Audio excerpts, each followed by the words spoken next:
السلام علیکم ورحمۃ اللہ وبرکاتہ۔ انسانیت کسے کہتے ہیں؟ میرے عزیز، انسانیت کسے کہتے ہیں؟ اپنے اندر سے نکل کے دوسرے کی فیلنگ کو سمجھنا۔ آپ اس ویڈیو میں مفتی سلمان اظہری کی سنتے جائیے گا میرے عزیز، بہت ہی پیاری ویڈیو ہے یہ مفتی سلمان اظہری کی۔ آپ اس ویڈیو کو میرے عزیز سنتے جائیے گا اور فالو کریے گا اور شیئر کریے گا۔ انسانیت کہتے کسے ہیں؟ انسانیت کہتے ہیں اپنے اندر سے نکل کر کے دوسرے انسانوں کی فیلنگ کو سمجھنا، ورنہ تو پھر وہ سیلفش ہوتا ہے، مطلبی ہوتا ہے، صرف وہ اپنی سہولیات کے لیے دوڑ بھاگ کر رہا ہے، تو اسے انسانیت پتہ ہی نہیں ہوتی۔ جیسا کہ آج چل رہا ہے، ہر کوئی جو دوڑ رہا ہے اس کا اپنا ایک ٹارگٹ ہے، اس کا اپنا ایک گول ہے۔ وہ چاہے بڑے سے بڑا نیتا ہو، وہ جہاں تک بھی پہنچ جائے وہ خاموش نہیں ہے، اس سے آگے دوڑ رہا ہے۔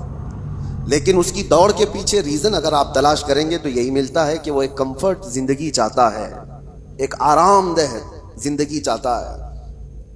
اس کو ایک بڑا بنگلہ چاہیے یا اپنی اولاد کو سیٹ کرنا ہے، صرف اور صرف اپنے حد تک سوچ رہا ہے۔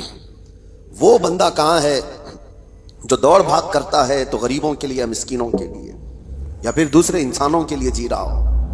انسانیت اس کو کہتے ہیں۔ وہ بہت خال ہیں، آج بہت کم لوگ ہیں۔ میں نہیں کہتا کہ سفید ہستی سے مٹ گئے، بہت کم ہیں۔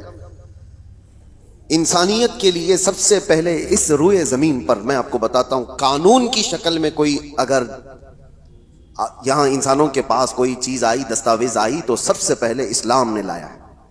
سب سے پہلے اللہ کے حبیب صلی اللہ تعالی علیہ وسلم نے صرف اور صرف نمازوں کی، زکوٰۃ کی، حج کی تبلیغ نہیں فرمائی۔ آپ اگر حضور پاک صلی اللہ تعالی علیہ وسلم کی تعلیمات کا حصہ دیکھیں تو اکثر حصہ یہ انسانیت کے متعلق ہے۔ اور سب سے پہلے آپ کو میں اگر یہ بتاؤں، حضور پاک صلی اللہ علیہ وسلم نے یہ فرمایا، وہ شخص مومن ہی نہیں جس کے شر سے، جس کے فتنے سے اس کا پڑوسی محفوظ نہ ہو، وہ مومن نہیں ہے۔ دوسری حدیث ہے، اللہ کے حبیب صلی اللہ علیہ وسلم فرماتے ہیں کہ وہ شخص ایمان والا نہیں ہو سکتا کہ پیٹ بھر کر کھا کر سویا ہو اور اس کا پڑوسی بھوکا سو رہا ہو۔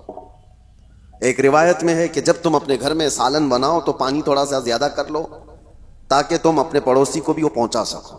ضروری نہیں کہ پانی والا ہی پہنچائے، اگر تمہاری استطاعت نہیں ہے، تھوڑا سا ہی بنتا ہے، تو یہ ایک مثال دی گئی ہے۔ یہ ہے دوسروں کے حقوق کے سلسلے میں اسلام کی تبلیغ۔ آپ کو میں بتاؤں، یہ انسانیت ہے، اور جس سے آج دنیا فراموش کر چکی ہے۔ سب کے سب اکثر مطلبی لائف جینا چاہتے ہیں، سیلفش لائف، جس میں صرف اور صرف اس کا اپنا چاہیے۔ اور خاص طور پر یہ بڑے بڑے شہروں کی بات میں اگر کہوں، میٹروپولیٹن سٹیز جو ہیں، بڑے بڑے اپارٹمنٹ میں رہنے والے لوگ، حیرت ہوتی ہے، اسی فلور پہ 20 25 سال سے لوگ رہ رہے ہیں، لیکن ان کو پتہ ہی نہیں ہے کہ پڑوس میں کون رہتا ہے۔ بلڈنگ میں جنازہ نکل رہا ہوتا ہے اور لوگوں کو پتہ ہی نہیں ہوتا کہ کون مرا آج۔ انسانیت ایسی نہیں تھی پہلے میاں۔ گاؤں کی آج بھی تہذیب ایسی ہے کہ گاؤں کے کسی بھی گھر میں چھوٹی سی بھی بات ہو تو پورے گاؤں والوں کو خبر ہو جاتی ہے اور سب اس کے گھر جمع ہو جاتے ہیں۔ یہ شہروں میں خاص طور پر زندگی انسانیت سے ہٹتی چلی جا رہی ہے۔ سیلفش لائف جینا چاہتا ہے انسان، میں بھلا، میری لائف بھلا، بس۔ بلکہ سارے رشتے ناتے سب ختم کر کے دنیا اس کو پوش لائف کہتی ہے۔ کچھ ایسی سوسائٹیز ہیں جہاں پر گیٹ بھی لگا دیے گئے کہ لوگ آنا جانا نہ رکھیں، کوئی آ نہ سکے ہمارے گھر، اور گھر ایسے بنائے جائیں کہ زیادہ طور پر گھر میں کوئی آ کر کے رہ نہ سکے۔